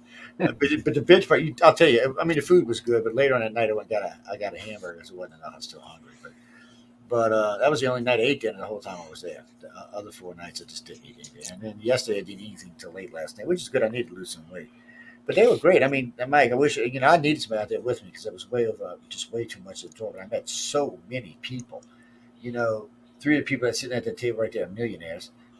More than half the people in there are millionaires. Almost 2/3 of the people I was working with the entire week were up in that same ball range. So it was great. I mean, and I've been talking about the station with them about investments. I've been telling everybody as I go along, I'll keep them up to date on what we might need investment. So I had a couple people there tell me they might want to work with. And I had one guy who works with. Grants. So hey, we might be able to work out a grant for you in this. So I told them by January, maybe February 1st, I'll have most of this together. I'll send them all the things if they want to get invested. So keep your fingers crossed. I mean, if that goes the way it goes, we might be because at first I thought I could do this on my own money until I realized how many states I was crossing. And so what we got again? We go over. I got Florida, we got Georgia, we got Alabama, we got Louisiana, we got Mississippi, we got Texas. That's 6. Then we got Oklahoma, and then we got Arkansas, and I'm pretty sure we got Kentucky and Tennessee, and then we're going to have both Virginias, both the North and Southern Carolina, D.C. and Baltimore. That's 16 states or 16 areas. I mean, that's huge. When I got into licensing fees, I was like, oh fuck, I can't. Ooh, beep. Sorry, I can't. There's no way I can afford that much money. So I could downsize it and start. But if I can get investments, why not just go for the gusto and do all 16 states? Because that puts us in a great. I mean, you know how many people live in 16 states? We're talking like 40, 50 million. It's a good advertisement. And I was talking with Sean. I mean, we're only a butt throw away from you and him. Yeah. So we'd have to find a nice hilly climate, somewhere to put a towel on, but they're only stone throw away then. So it makes it easier to expand up into New York and all. And somebody had asked me, when are you going to expand to California? I said, let's get the East Coast and most of that area under control, and then we can go cross country. Like WWL goes from top to bottom across the country. So it's, they're in all the states, but you need a serious transmitter for that to get that kind of stuff done. But I had a good time, and I got to say, everybody went out of their way to make sure I was happy. Everybody. I've attended. The only other conference I could say that was like that was with Stephen Bissett and maybe the one in Laughlin. Those 3 were great. Everybody was great, but the rest of them are always like trying to cheapskate out. I'd rather not go if I gotta, it just bothers me. Were Don't. there a lot of paranormal people out there? Well, in the sense that they all write paranormal. Well, no, no, no. That's not what I meant. I mean, No, literally, no, they write it, but do they investigate it? Do they? no, no. These don't. These are all VIPs coming in. The whole thing was invite only, and you already half the place was filled with speakers, and I mean with winners and their families, and all the rest were people that came in, different movie stars, different people from radio stars, and Mhm. all kind of other people in there. And there was a couple of people from I met this one Amazon, and she told me she was in soap operas, and but I thought I remembered from some sci-fi. I honestly I can't place her, and it was just kind of weird. And like I said, the guy who replaced what's his name in Jump Street 21, he was there, and Johnny Depp. well Johnny Depp got quit after a year. This is the guy that replaced him, and but I got to I got to meet the writer of Doom, the writers of Indie Game. I got to write the writer and director of Avatar, and I love that too. First question out of my mouth, I looked up at him. And when we get the next one, Avatar, it's been like 10 years now, right? I said, it's been so long, I forgot what Avatar looked like. The guy starts laughing. I'm like, no, dude, it's nothing funny. I'm serious. It's like, he said, well, we were pretty sure it was going to make it out this year, but not now because COVID has put the end to that. And, I get so tired of hearing COVID this, COVID that, Me COVID too. this. Me And too. after a I'm tired of while, it. I'm just like, uh, hold on, let me take this. It's just such a effed up thing. And come on, stop it. Me. So, Michael, what are you going to be doing for Halloween? Eh, sitting right on my ass, exactly where I am. Now they're You supposed know, to be good. Doing a show with Joe. no investigations. Y'all, nah, man. I'm hurting right now. I just fell down the stairs last night. I was serious about that. Like the light didn't go on and I misjudged a step and went right out on the concrete, man. Like boom. You know what? You say a couple of weeks ago, I was going down my stairs. And it was dark, and I had my damn glasses. I can't have my reading glasses on when I'm walking. And I did the same thing. Missed a step, busted my ass, landed on nothing. But a big old bruise on my fucking head. Ooh, damn with the F's tonight. Falling down sucks. I mean, I got up, but damn. So my knees like messed up and whatever. But for Halloween, I don't do anything anymore. Plus, there's all this COVID crap. I'd rather Mhm. be on the air having some fun. Buy my Now, own candy. I would like to go out on All Hallows Eve uh, to Dungeon. They put on a wild party. You know what? Oh, COVID made Janine, it that not was fun James anymore. Cameron. Yeah, I met If James it's gonna Cameron. be if it's COVID in the back of your mind, it just takes the fun out of it. For me, it It does. is. You It know. does. Well, that's one thing I was worried about here. I mean, you can see the size of the audience we're into. The limousines were packed. There was people all the time. We were all around. Everybody, for most of the part, everybody was wearing a mask. I had just taken mine off because I had just drank some coke. But for the most part, everybody was wearing a mask. The best part is everybody who attended had a shot. Everybody. Mhm. So that's a plus. But still, it's still There's a lot of roulette. breakthrough infections, man. But it's not even that. But even that. But it's still Russian roulette. But everybody's good and healthy. Nobody seemed to be sick, but you never know. But we were all there 5 and 6 days. So if anybody would have had any, it would have showed while they were there because they had been there for 6 days. So now if they picked it up on Well, somebody while they were there, that's now they're good. trying to push through this pill. They're trying to push this pill through Congress, and supposedly, if you get COVID and you're in the hospital and you take the pill makes it where you don't die or have any extreme symptoms. So that's positive, man. I mean, I think all these moves in that direction need to happen. So this way, Well, people don't have to I, get vaccinated after a while. But I mean, if it works, uh, they I, need to do something. They need to do something. if it works, right? I mean, you don't know. You don't know until you know. But I'll tell you one thing about COVID. This version that's going around now is infecting a lot of people, and you're getting whole households. Whereas before, it wasn't like that. Before, there'd See be that one for person us down here, exposed. No, before there'd be like one person exposed, and but you not here. It follow wasn't them. like that. One person got exposed, the whole household got exposed. That's how it Well, was now down here. that's what it is now. Like boom, and it's almost shocking to hear that. Like 3 days later, bang, they all test But positive. yet, You're like, but wow. yet, its death toll is far less than the original. What is it? yes. One. It's 99. It's only We're 1% now. losing about 15 to 1800 a day in America. That's a lot. Yeah, so that's less than 1%. I mean, it's That's just Tell that like to those families, that's man. about. But Mike, the point is, we lose that every day. That's like coal and Well, power I mean, every that's day. on top of what we already lose. How's No, that? no, no. But that's not true. That's cheating because they said Colin Powell died from COVID, and he didn't. He died from stage 4 cancer. Well, he So died at least from complications from COVID. I mean, he died you from know. stage 4 cancer. That's what he died from. The man Well, was yeah, he had on his way to cancer too. die. He had No, he had he stage was 4. That was he was dead. immunocompromised. But the fact of the matter is, he had COVID. You can't lie about it. He It don't had it. matter if he had COVID. COVID is not what killed him. The stage 4 cancer is what killed him. If he would have had stage 4 cancer, he would have survived COVID. That's the bottom line. So in the end, it didn't kill him. Maybe, Stage 4 cancer didn't kill maybe him. he was elderly and he had And, other and it's problems too. easier to prove this point when you're supposed to have 687,000 I'm cancer not. You know deaths a what, year. We only dude? had I don't 100,000 last year. politicize COVID. I don't take a stance. There is no Uh, stance. There's only data, and you go by the data. And anybody who takes a yeah, but stance that's the problem. Most is of the doing data I it found is is doing it for the contradictory. wrong reason. Is doing it for the wrong But reason that's the because point. the When you virus when is you look at very real. the data is The virus is contradictory. very real. It's out there killing people. It doesn't matter if it's one or a thousand, No, man. it always You know, matters if it's one it because the flu only kills it matters 1.2%. more that we get rid of it. You're not getting That's rid the of thing. it. It's never going away. It's going to be just like emphysema. It's here for good. All you can do It'll. is do I just think like it's you going did to with keep emphysema. changing up, and eventually it's going to become inert. Yeah, they said that You about know, the flu too, and here it is, everything 100 years later, it's still here. everything has a half life. I mean, everything has. I mean, everything in Obviously, nature. emphysema doesn't. It's still going after 100 years. Yeah, See, but that's the it's not point. laying people to waste like Ebola. What do you mean? It kills 1.2% of the population a year, the same as that this does.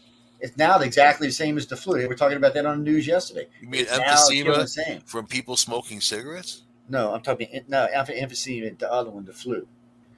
They call it Oh, it's real close. influenza. Yeah, that's what I'm saying. That's it kills 1.2% of the population anyway. So now you're at a position where your flu is killing just as many people as COVID. So why are we freaking out again? The flu kills about 35 to 70,000 people a year, depending.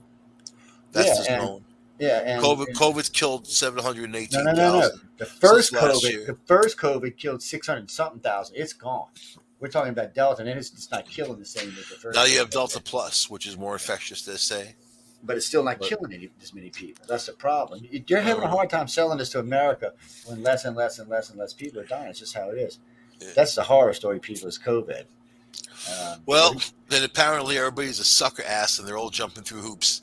not But really. More than half America don't but want I it. see people get it every day. I see people die every day. So, I mean, it's becoming Yeah, like I see it's people very die every common. day from everything. And unfortunately, the residual effects is it pushes back hospital schedules. The staffing is loose now. Nurses are Mike, leaving. A lot of that's Mike, not true. no, Mike. Listen, my brother works at a hospital, I know and several people do that. A lot of that's just and not there true. is empty beds on the COVID floors, Where? and Where? not in Is Pittsburgh. that new? Oh yeah, Pittsburgh. But let's talk about Newark. Talk about how places on Long Island or even around here. So I just see the numbers every day. I see the numbers of the ICU and what's available. It's getting lower and I lower. can't. I But don't trust the numbers, Michael. I don't. I but don't it's more trust them. about you know what it is. It's more about the flow. Even if I'm not saying people coming in to take up beds, I'm more saying people coming in and taking up time and it pushes everything back. It pushes back other surgeries. Just local in Binghamton, they banned visitations again at a couple of hospitals. So it's getting to that point. We're not even in winter yet up here in the north, so that's going to be a whole nother thing. But I'm just sitting back watching it like everybody else. I know I'm in the front lines, so I know what goes on. I Me know a too, lot And of people bud. are fine. That's what I was trying to tell you, Mike. I know 5 of y'all that do what you do, and all of them give me different mm, things every day. So all I'm telling you is it's and not. those are five different people that do five different things in five No, different they pretty much areas of the all they do is country. track You know what I COVID. Now mean? I'll tell you this: I have several friends that are nurses and doctors, and they're telling me in New Orleans the hospitals are not full. Yeah, There they're are not places to full do it. up here. They're even doing elective surgeries down here. They're doing it all along the south.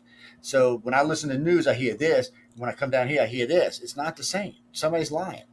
It's just not the same shit, and it gets old after a while because a couple of my friends. I have really good friends. Like my client, one of my clients right now he's a radiologist, one of the biggest hospitals around here. He's the guy I'm rebuilding his prop. He's the same thing. No, we get lots of open beds. I don't know what this shit's about. Yeah, It's about money, is what it's about now. It's not as much about because I seen what the CDC said about the Delta virus as far as killing people. And they said its death toll is much, much, much lower than the original COVID is. I don't want to It live is in more contagious though by far, but it's not killing yeah. near as many I don't people. want to live in fear all my life over this damn COVID. If I die, I die. So what? I Then don't I'll want know to what die, it's like being a ghost. You know what I But mean? see, I'm just worried now that I hear this shit coming out of Europe about the Moderna and Pfizer shots are starting to compromise people's immune systems. I don't want to have to be dealing with that. You know what? So now that you took it, now all of a sudden you're gonna be, everything's gonna be contagious to everything. You should send me that information. I have never heard that in my life. Yeah, actually, I just found out about it today. To be totally honest with you, As long as I it's just a legitimate news source. BBC. Hey, wow. never mind. That's BBC, right out of the doctors, ABC, right. Disney Well, Channel. Their version of isn't the BBC BBC is. like CNN over Yeah. there? No, they're not like CNN at all. BBC is much different. Oh, So BBC. BBC is CNN over no, there. over there it is. But you got to remember something about Sky. BBC. When BBC Sky. Ever reports watch Sky American News, news, man? They're so liberal. yeah, when you watch BBC, especially when you talk about our country, or other countries, they're right on the money every time. It's not their country, and they're actually quite good about American news. And they're way much more open than any news media we have here, including Fox. They're just better at it. You know it's all BS anyway. It's all just a story that they tell to sell freaking papers. Isn't that what it is? A A lot of it story. is, yeah. A lot of it is about stories. God, this. It's more important to understand that I have garlic dill pickles on the way right now being delivered to the house. That's America, buddy. If you want to know what America is, that's America. And every time I think the ease and convenience and the cool stuff that we have, I think that, yeah, sure. There's always going to be people on both sides saying all kinds of stuff. No one's ever going to agree on anything ever, not ever. So they don't have to, because we're all on our own mission, right? That's the reality, man. As long as we don't let people step on our toes, government, corporations, and they do, that's when people need to wake up, and they won't because people are looking at each other as the villain. That people aren't the villain. There's a whole different villain out there. Yeah. I asked somebody yesterday. I called somebody from CDC about how many people have been had shots for a while, and he's like, "Wow." I said, "Well, I'm just curious. I mean, if y'all talking about COVID and all." I said, if we're over like 300 or 400 million, shouldn't we already be to the point of shutdown? He's like, well, probably. I said, well, how many we're at? 503 million. So we're over the spot. We're well over it. So you got to wonder what the fuck's going on now, because we're well past where it should be Well, way more under control. how about those thousands of immigrants coming now, illegal immigrants, whatever you want to call them, coming from the border, Yeah, and they're not going to exactly. come in with masks. They're not going to get Yeah, vaccinated. They're 30. not going to. They're estimating 30% of them have COVID. One of the doctors I go see, I was over there one day getting prescriptions refilled. Right, I was sitting inside. While I was there was a line of Hispanics down the side of the building, all the way around the end and all the way to the back. There must have been 300 there. So I was talking to the security officer. Why are you giving tests? She said, because we're so busy, I have to. She said they're doing 2,000 illegals a day. Well, She said about 30% of them are testing positive with the Delta variant, by the way.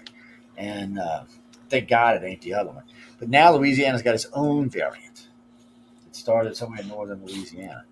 So A lot of places do. Utah, northern Nevada, you find little enclaves that are tight communities, and not a lot of coming and going, and they'll have their own variant. It's bound to happen. yeah, that's gonna happen. But I listened to the guy from the WHO the other day saying that he's beginning to think this was a created virus because it's splitting too fast. Pete The virus Townsend is- doesn't know shit, man. He You know what I said, mean? yeah, He wasn't a great guitar player either. whatever. Yeah, they got to. I Oh, was speaking of, watching you the know who Who I the met other too? day. I was like, these guys aren't so great. You know what? They were great for a time, weren't they? There was like a zone when they were really great, and then it changed. I think it got into the 80s. Ugh. So every time I listen to the Who talk, I think of Pete Townsend. Poor Pete. Poor Pete. yeah. Let's see. See, I see most of the South is back under control. Florida's still a little high. New Mexico's bad. Colorado's bad. California, Oregon, Washington, New York. Man, all the liberal states are fucked. Look at that. Damn. See, they were bitching about the southern states. Now they all burning like a mother humper. Well, that's what happens when you talk smack. He comes to get you. Yeah, that's not the only thing. There's other stuff going around too that's pretty bad. So it's kind of like, I don't know. It's almost like a perfect storm, really. So in the United States, okay, now see, now I know there's some BS going on. So in the United States, 243 million by Pfizer, Moderna 154. So that's 393 million. There's not even that people live here. And About then 50% of people in the U.S. are vaccinated. and then About 15 about. million from the Johnson, and then something not identified, 430,000. I don't know what the hell that could mean. You might have one state that's got 60%. You'll have another that's got 40. I mean, it all balances out. California got a lot of work. Florida's way up in the hot shot thing. Now look at them. They're at total doses administered in California, 28,141. That's more people than they have living in the state. Hmm. Really? No, they got Like like that. almost 40. Had almost 40 million, 38 million. No, not, Oh, not not Florida. Florida's only got like 26 or no, 26 California. million. Oh no, California was at 38 million. Now they're going down. Yeah, people Yeah, are leaving. their administered doses are at 53,283,000. So because they got two doses, I guess that's why the number gets They're so all big. running for Texas, man. Yeah, they're running for Austin. That's the only place they're going in Texas. It's going Would to you? Any Austin. of you guys run for Texas? I wouldn't run for Texas. That's a great state, man. How It's a come you're great not state. there? No, because I live in a better state. Texas is a Exactly. great state. Texas, actually, compared to New York and California, it's a way better state because one, it's got the same thing they all got, but it's a much safer state, much not They got nearly the worst crime rate. weather by far. Oh no, indeed not. No, indeed not. That's not even close to true, man. You The got to get. Northeast is controllable. You'll have your ice storms. You'll have that type of thing. It's all going to But change. Texas, You're gonna but we start don't. We don't seeing. have like tornadoes, man. And you know what I So mean? you Like see the tornadoes in Nebraska, Missouri, Oklahoma, places like that, Colorado. The heartland is where you see the most. The only Texas Twister. That's where it came from. Texas, you see them when there's hurricanes. Oh, I didn't That's know that. yeah, you I don't didn't know that. see. And you know what? There's not many other places in the world that even get tornadoes, but the United States. It's kind of a weird phenomenon. Hmm. It's not like it's a worldwide sweeps every area. Gets some fun tornadoes. It really has to do with how the country's laid out, where the jet stream happens to I come don't through. like that fact they put mustard and ketchup on the burgers, man. That's a Um, deal breaker for me in any kind of place. And yeah, you then gotta mustard you on have to hamburger. explicitly tell them no mustard. Oh man. That stands out. So we don't eat yellow mustard in the South. We only eat bold mustard down here. What kind you eat down there? We only eat the bold mustard, the brown mustard. The brown mustard. Yeah, That's good stuff. it's I love mustard. I love German mustard. I mean, there's all kinds of mustard, but just not on a hamburger with ketchup. even ketchup. I never put ketchup on anything, but occasionally on a fry. The I, best I, burger was at this place called the Santa Fe Bite when I was out there last oh, year. It was a cheeseburger with green chilies on it, man. And uh, I'll tell you though, they did it right. It was so nice. Oh my god! oh God. while we on that, so everybody says you got to try an In-N-Out burger. They're the best burger ever. Always number one on the list. I I said, all tried right. in Utah. The line was too long. I couldn't do it. Well, I stopped. I was in Cali. I said, all right, I'm gonna try one. I got it. I threw half of it in the garbage. That bad? They suck. I mean, see, Really? because Cali people don't have no taste buds. They don't know what spices is. They just don't know. Most of the people in New York don't eat. Don't take offense, but y'all really don't have no taste buds either up there. That's why we have the best food on the planet. No, not even Uh, close. New that's York why. City. That's New why. York That's why City's we got have. the best food on the planet. That's why we got If you can't five-star find good it there, you restaurants. ain't gonna find it anywhere. Oh yeah. You ain't gonna find none of what we eat up there, because they don't have. Matter of fact, the number one chef in New York is who, and where's he from? In New Orleans. Matter of fact, the top two chefs That's up why there he's are in New from New York. Orleans. No, he owns restaurants down here too, and in Cali, by the way, and When in he's in New Vegas. York, cashing in, man. He's can go everywhere, cashing in. I think he's got one in Paris now too. And he started out with that BAM shit. He was crazy, but he makes a lot of money. But that's the thing. We have the biggest chef school in the world now. We're the only state that has the only place in the world that has five-star restaurants. Ain't nobody else has that. And we got quite a few three-star restaurants. Matter of fact, Paris got mad when they shifted from their school to our school. It's just one of them things, man. A lot of people come down here just to eat because, well, the food's the best in the country by far. Because I hear they have really the best taste. barbecue down there. They have the best everything down here because the thing of it is, it's like I'll be traveling. Like I was in New York not that long ago. And this guy brings me out a rack of ribs, and they're all dry. Oh, you just put the sauce on the top of them. I said, no, you just take that back. He's like, well, I said, I don't want any of that powder rub shit. That shit tastes like dust when you eat it. I said, when we barbecue stuff, we put all the rub on there and then we coat it down and we let that sauce bake into when you eat it. It is sweet and juicy and good. It just runs right off the bone. Ain't no powdery, chalky taste to it. They tried bringing that shit down here. Just everybody who put it up flopped. They just flopped. And a couple of Texas places in Texas seem to be, but they put right at the end. They put the barbecue sauce and let it seal it in and go for a while. But yeah, if you got to put the sauce on afterwards when you're serving it, now you might as well throw it out in the garbage. That's not really I good. had some good barbecue out in New Mexico and Gallup, man. They It's got one good. They place. got good barbecue in Texas, New Mexico, even in Arizona. They got some pretty good barbecue. It was, I think it was a chain. It was called Tommy's or something like that, but it was actually really good, man. It hit the spot. I know that much. Yeah, but that in out, that thing was dry. Wasn't very No, this tasty. place was good. It had fresh cornbread. It was like really nice. Callie, we're gonna send you five guys. We're not gonna put what you call it out there. We're gonna send you five guys, and that should be good enough for you. They got a little more taste to it, a little more saltiness to it. They got nice salty, crunchy Because it's fries. five guys. But we got Whataburger too. Pretty good. Cross Top's better than all. Hey, you ever try Wahlburgers? Oh No, no. They're freaking good. They're Five freaking good. Guys is good. Yeah, That Five we Guys have they them put around here. hamburger. Yeah, yeah. I go there every time I want to splurge with 1,200 calories for a burger. I Well, do yeah, it. they are. Because they are, but they're kind of expensive burger, by the way, ladies and gentlemen. Just so you know that ahead of time. Yeah, $10 for a Yeah, double yeah. double So that's what cheeseburger. I'm saying. Well, so when me and my wife eat, if we get a malt, it's usually about $30, $32 for two burgers. And I'm gonna tell you all those secrets. Don't order a large fry. Just order medium fried because when they do what they do is they fill it or small fry. They fill it up and then they also dump it in a bag and then they fill it up again and then Oh yeah, Oh, they in the bag. So there's always a ton of fries in there. They're good. Uh, they and are good, especially the unsalted because they're kind of lightly salted, man. Yeah, lightly. So But you gotta watch them because he'll get a little crazy with that rock sauce sometimes. But it's a good hamburger. A lot of burgers are different. It's more like an old style frost top or Hopper's top burger. Even though frost top's a little bit better than Whataburger, people will die for Whataburger down here. But it is, and then we've got regular places like the bars. See down here, every bar has to serve food, so they all have their that's specialty but burgers. see, those are the best burgers, man. They are the When best you burgers go by to those far. pubs or whatever, I They mean, are by yeah, far the best burgers. or diner, like a good diner, you know. Well, yeah, diners. so if you go to like the Harbor or the Swamp Room, the burger's about an inch and a half thick. It's a big round patty. It's on a big bun, not a little bun. It comes fully loaded. It costs you 10, maybe $15 with a drink, or if you let you drinking alcohol, it probably costs you 20. But still, man, you are full. You go drink it the rest of the night after you eat one of them things. And they had good steaks there too, by the way. So I mean, bottom of the line had pretty good burger, pretty good steak, and out there you can smell them on the grill when you put up. They're actually putting them on the grill. They're not right.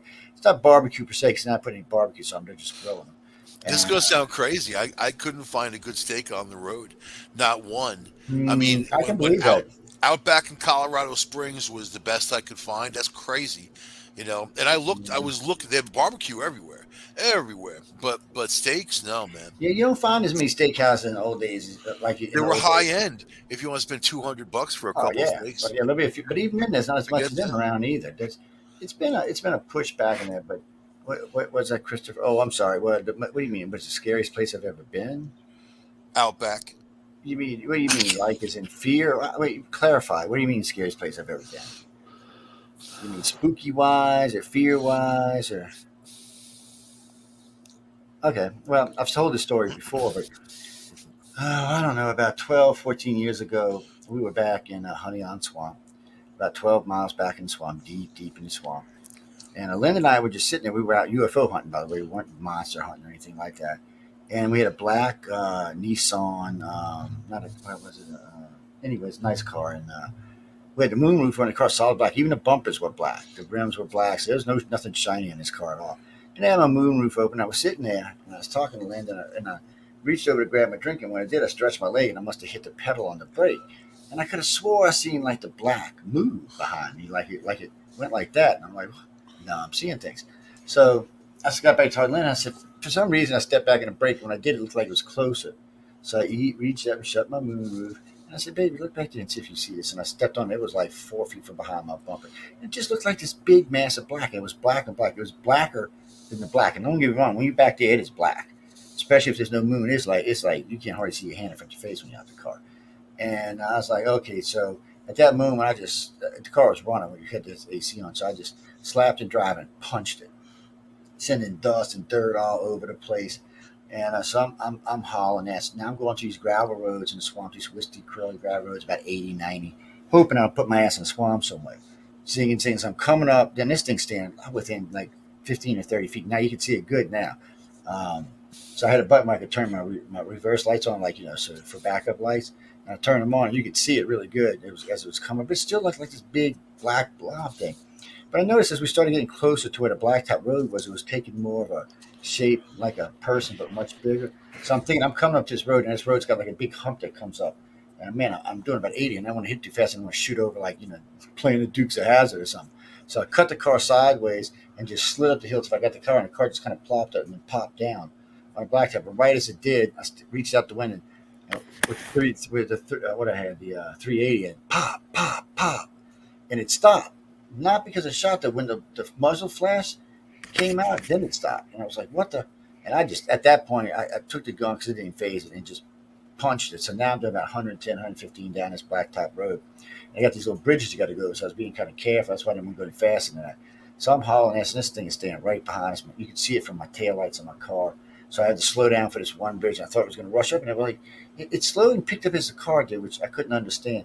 So I'm coming up to the end of this road where you go to get on the interstate, and there's a cattle guard there. And I said, I got to slow down. I'm doing 100. If I hit that cattle guard at 100, I'll blow out all my tires. So I start slowing down. I'm thinking this thing's going as fast as I am now. It's going to catch me. So I start slowing. I'm doing 50, 55, about 45. It's rushed up, and it's looking like it's like 2 feet behind the car. As I go over the cattle guard, it just stops.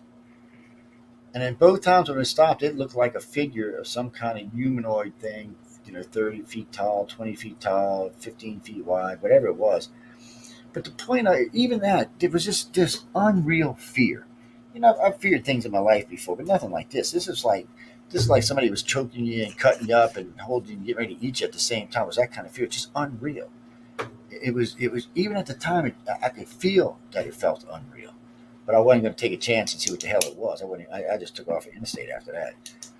To this day, I have no idea. So the first time I told the story, I told it to a pretty big audience, and I had about 10 or 12 people write into me telling me they had similar experiences in different parts of the country. So we went through it, and there was about 12 people had this. But there was one thing that was in common. They were all in UFO hotspots. Now, whether or not it had anything to do UFO related, I have no idea. Was it government using some kind of psycho shit to run us out of there, or was it ET scaring us off, or was it just some new thing we've never seen before? But I have not had any reports in the last 12 years at all. So I still don't know what it is. Yeah, it was creepy, freaky, hairy, scary. You better get your ass straight kind of stuff, man. I have no idea. It creeped me out, I gotta say. The Blob. Why don't you just stop and confront it, man? Say, listen, Mo. I did when I stopped up on the hill. I stopped in front and shot 3 shots at it. You don't shoot it. Just ask a question, man. Like, maybe it's not all nasty and evil. Maybe it's nice. No, nah, I'd be running. I'd be running. It was one of You the gotta things we be able did. to sit down and talk. That's what the Yeah, whole yeah, yeah. I don't think it wants to communication talk. bit's about. I don't think it had much to Mike, So he would ask. would you shoot a Mike, Sasquatch? hell Mike, yeah, shoot Sasquatch. Mike, would you sit down and talk to it? Hell yeah, I've done it. And what Oh would yeah, you? we've been in some bad It situations. would have been like that movie, that version of Star Trek where that thing went around. I'm like the Dr. Phil of the paranormal world, man. We've been Now, we've see, been that's the some thing. You we've would been in have some known bad this was not situations. paranormal. If Mike. you can communicate though, and then try to resolve things, I mean, This these was not entities, if you'd have for the thought this was most part, paranormal, they're you'd have been in empaths. deep shit. This had nothing paranormal about it. No, Maybe it wasn't. they like your tuxedo, man. They come tail grab you, Man, man. there was something. I don't know what it Nah, was, but it Mike. wasn't paranormal. Nah. Not ruling out government, but it wasn't paranormal. I mean, we were on Maybe it was NASA Bill land. Cosby with his Jello pudding. I like Bill Coming at Cosby's people. Jello pudding. What are you talking about? I hate on Bill pudding. You can hate on Bill, man, but he's out free now, running the world, doing his He's thing. writing books. Yeah, guys, now he's gonna go back on tour again. Yeah. Well, he went on tour and they kicked him off, but now he's going back again. I don't know. It's he's still got his protractors. He's still got his levers. A lot of people still like Cosby. Yeah, I like them. There was a lady the other day who said I used to watch him when I was a kid all the time. She said, I don't know, I don't see anything here, because a lot of people had that same thing. Is you're a single woman out looking for a job after a guy, and you go into his hotel room in the middle of the night. Because it wasn't like what was weird about these was it wasn't like it was in the afternoon or the daytime. Just like 7, 8, 9 o'clock at night. You're going up there and you're having cocktails with a guy over a job. That's just bad news. I'm not saying what he did was right because he was drugging him, but still, I mean, she'd have known the man was after something, bringing up that kind of Are money. you saying they have low moral character, Joe? I'm saying it very, why it's called the casting couch. That's all I'm saying. Was he They would not have that casting? around. Was he even casting? I think Yeah, he he was was hanging out with casting. fans. No, he was just these were all girls who were going after that were looking for jobs. Every one of them. Or they want to be on the Cosby Show. Yeah, they were looking. Well, they were looking for other stuff because Cosby produced a lot of stuff. Fat Albert. Hey. I remember Fat Albert. Yeah. Yeah. Oh, Joe's not. Something's wrong with Joe. He's frozen. Yeah. Sees the aliens. He's getting probed. He's Look at the probably face he's making. No, I think that's a I'm getting probed face. Oh, there he is again. yeah. Oh man, no. I think when he talked about that blob, all of a sudden he got shut up. Oh man, the blob is They dead. want to eat you, man. They want to eat you. What the hell happened, Joe? What do you mean? What happened? I've been here. I've been talking the whole time. I don't know what you're talking about, man. Dude, you were like frozen. I wasn't on my end. I was moving around just fine. I don't know what was going on. What are we gonna do on the Halloween show, man? We're gonna do a seance. I don't know. We're gonna talk. We're gonna talk. Well, we got all day and all. Well, I guess we'll start at around 6 or 7. What How about day we is raise that? the spirits What day is of that? former Sunday to former Sunday. hosts that have passed on? I know. Oh no, we are not talking to you know who. My life's going too good right now.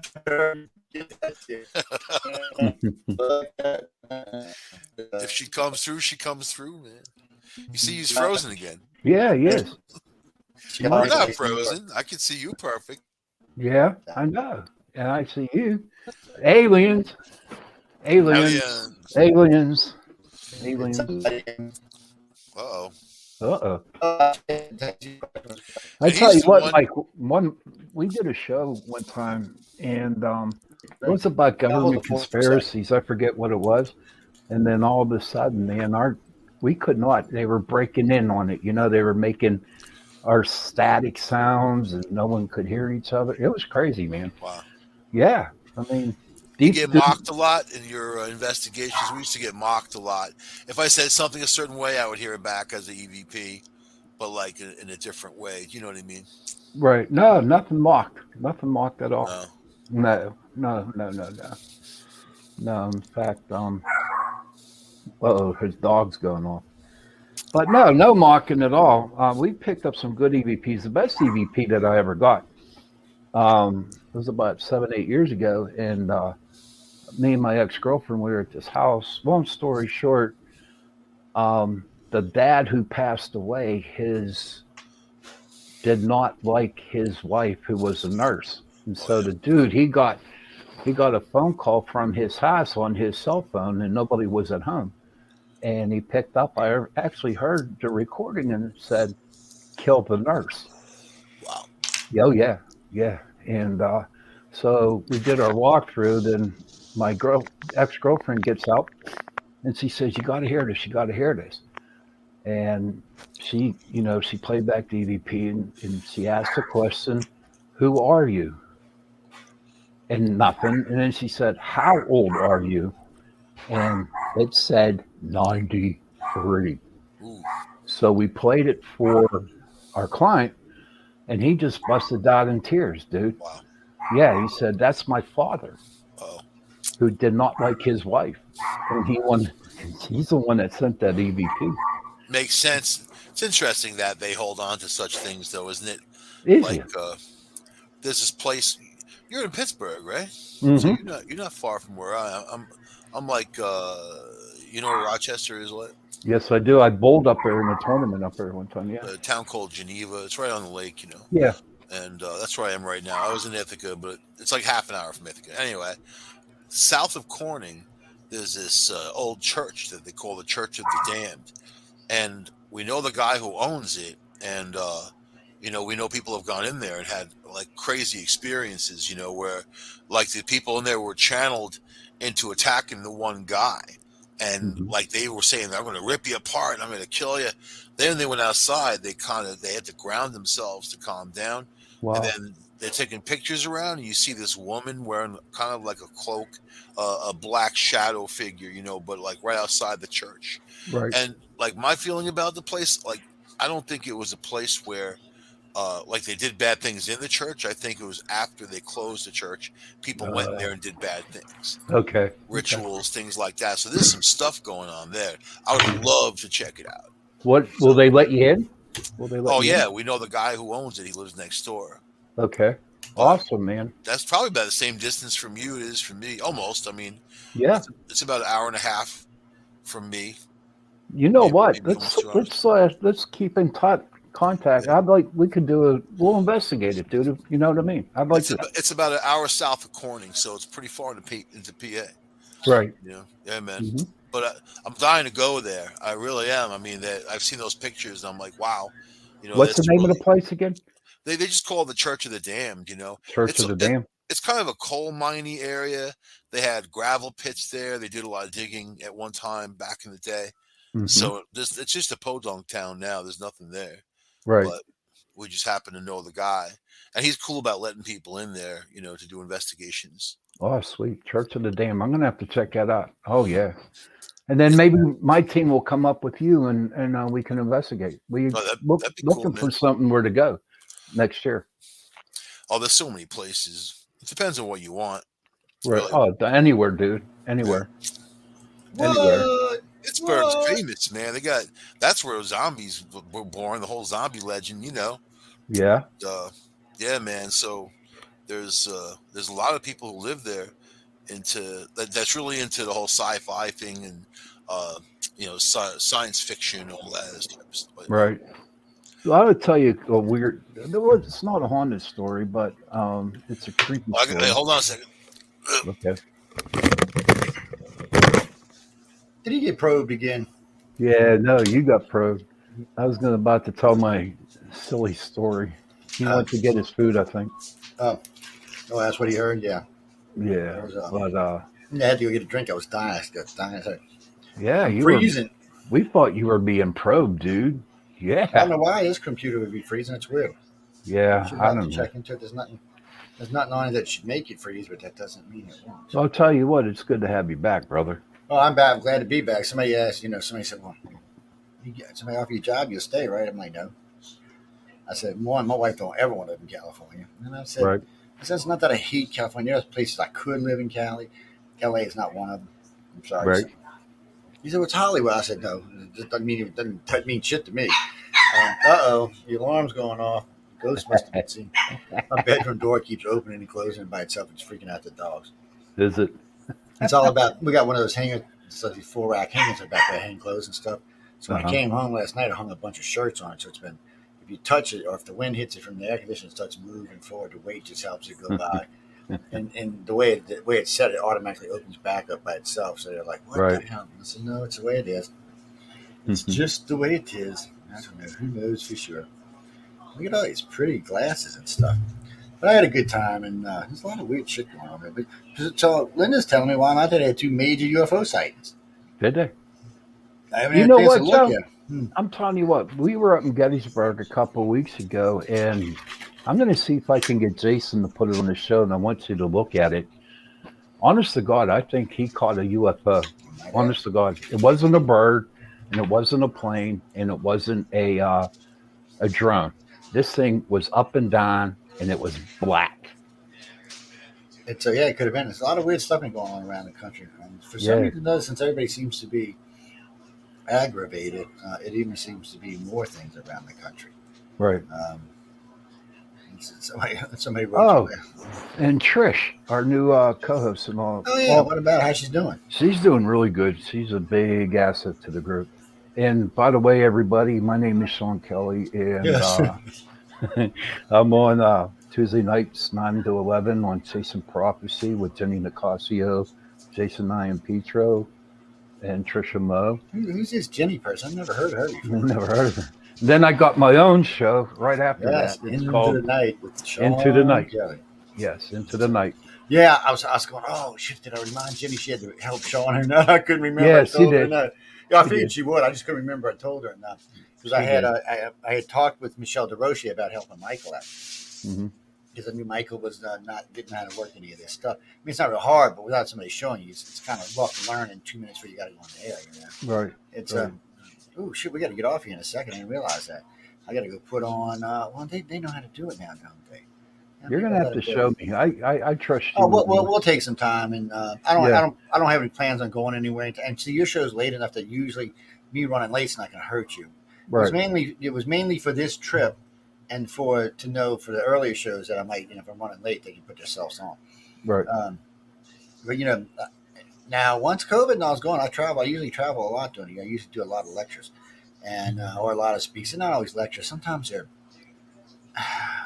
more like Q&As.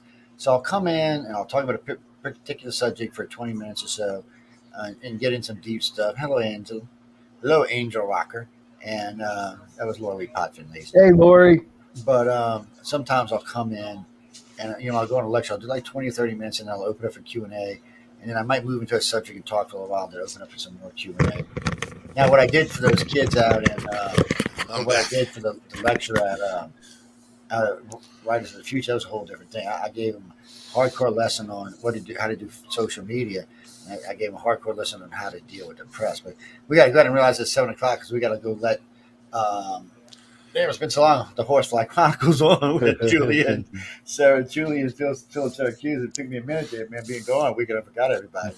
By the way, whoever's archives are not up, I'm gonna be putting archives up over the next 2 days. So a lot of y'all gonna have dual archives throughout the week. Mike's gonna have quadruplet archives throughout the week. But so the girls from the outer realm. So I got a lot of archives put up. Unfortunately, I've got 40. I'm sorry, 25 other ones from the thing, plus this one from the night. So I'll probably start with Tuesdays nights and get them up, and then that way on tomorrow night I'll probably do Wednesday night while y'all are on it, so on and so forth until we get everybody caught up.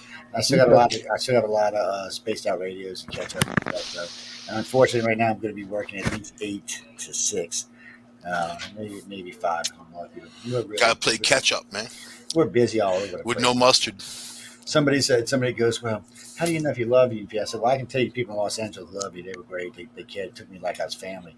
And he said, well, when you get home, I said, I was hoping nobody would call me. I wasn't out of bed in an hour this morning. I already had 6 phone calls. By this afternoon, I've already had 12 of my customers call me. So you're back? I love it, too. It's like, are you back? Are you back? Are you back? Yeah, I'm back. Are you sure you're back? I said, I'm back. Are you leaving again? I'm not leaving again. I'm sorry, people. I said this was scheduled 6 months ago. I had to go. Fortunately for me, I wouldn't have missed it for the world. It was just a fabulous experience. It was a great thing. You need a breather, man. You need a break. You know what I mean? I did, and You do a lot of good work during the year. You deserve it. Yeah. So and I got to do some good stuff. It was some were younger. It really didn't matter if they were younger or older. These were all new authors, and authors tend to be inverted and stuff, inverts and not all of them, but a lot of them. A lot of. They're all just meat puppets, man. All of us, everybody. But there were some great stories like the. Nobody gets out of here alive. Everybody's the same. Barbara did a story about she called it the Sixers about these people that were telepathic that would go out and track people down and stuff. Sounded interesting. There was quite a few interesting those, but they give you 12. They give 12 stories, and each one says 24 stories. Right? It's book 36 and book 37. So a lot of good stories, a lot of good artwork. And I didn't realize they did this. So they take the story and they get one of the illustrators that want to do the book cover for one of the books. So it's interesting how that works out. It's kind of helps put together. And then somebody shows them all the legal aspects and documents they should be using inside. It's a great course from, and the fact that they get to talk to some of the top people in the field is just. There's no way to get any other way to do it. These guys are 2-way up for just to walk up and say hi to them. They're gonna be like, "Get away from me, kid." Leave your paper over there. That's a bad attitude. No, it's not.